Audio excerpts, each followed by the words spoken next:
Okay. Roy Blackard, 1490 AM. State your full name. Lindley Stephen Ginn.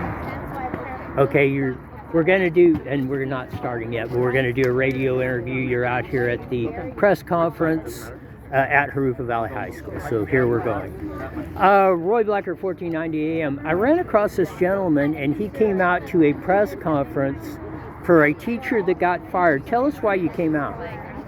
Well, first of all, I believe in the Constitution. I believe that parents should be able to control the course of their children's life. The school is selecting individuals so just to create their own little group, and when these individuals graduate from high school, they're not going to be able to cope. And we need to bring back basic constitutional principles.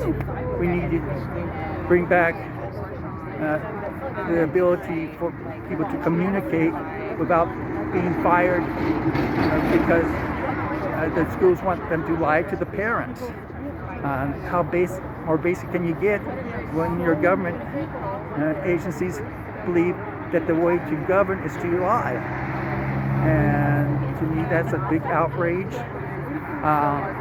I actually am a lifelong radical. I was registered in the Peace and Freedom Party. I still am.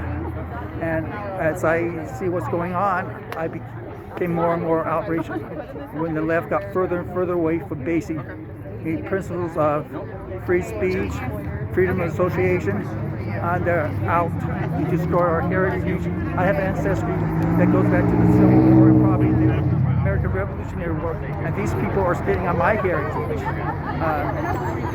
And for me, this is an outrage, and I'm here to stand up and bring back the traditions of America. And yes, I am a very strong supporter of our President Donald Trump. So you're kind of breaking down a lot of the stereotypes out there that you wouldn't figure somebody who was involved in the Peace and Freedom Party would be a Trump supporter. Tell us how you came to becoming a supporter of President Trump. Okay, first of all, there's certain things. I'm a non-Marxian socialist. I do not believe Marxism. And when the tanks rolled into Tiananmen Square, they showed just what the communist regime in China is about. It's a violent, tyrannical monster that is out to consume all humanity. But it goes back to when I was in high school. We had an assembly, and this assembly was put on by the March of Dimes. And the March of Dimes was switching from polio to treating birth defects. And they explained about spinal bifida, and that in this country, under our medical system, these individuals were treated. At the time in Britain, under their national health care, these individuals were given something and put up to decide to die. And as a radical activist, this stayed in my mind because I don't believe that anyone should be scared to die just because of convenience. And when Trump came along, he started putting people to work. He was causing peace to break out all through the Middle East. He was creating a sound economy so we could have people get their own medical care, and this reduces the demand on health care for people who truly need it. And to me, the difference between health care under President Trump would be that we would not have to schedule people to die, senior citizens to die, because we just don't have the money.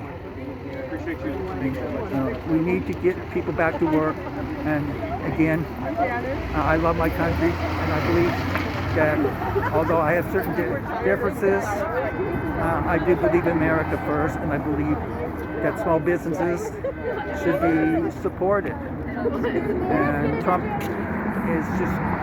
has been heroic in his stand. Is that enough? No, that's great. No, I want to thank you, sir. And I've said this many times.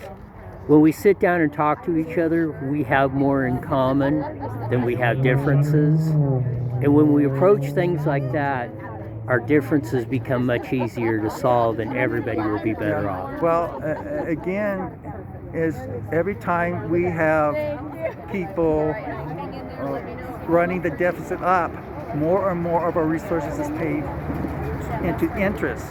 We need to bring the deficit down so more and more of this money can be put into helping people in building the health care. Donald Trump was putting people to work so we could bring our deficit down and have a good quality health care program without this. And he was standing up against the tyranny that is Beijing. And personally, I never had it better than I had under President Trump. He's brass, he's loudmouth, but he is an American patriot. And I would love to have a man in the Oval Office that is fighting for my country instead of running away and hiding in the cellar, such as we have now. I want to thank you, sir, for giving me this interview. I might make a star out of you.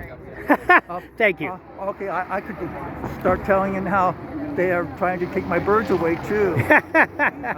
The Congress has, as my understanding, passed laws that's going to greatly restrict people's ability to run bird breeding businesses. I think I've heard of that issue. Amendment to the Lacey Act. Yeah, I think I've heard of that issue. Maybe I can get some contact information from you, and I'll be in touch on that later. I'm still trying to find out exactly what it is. Right. But I feel betrayed by the Republican House. They should have stopped it.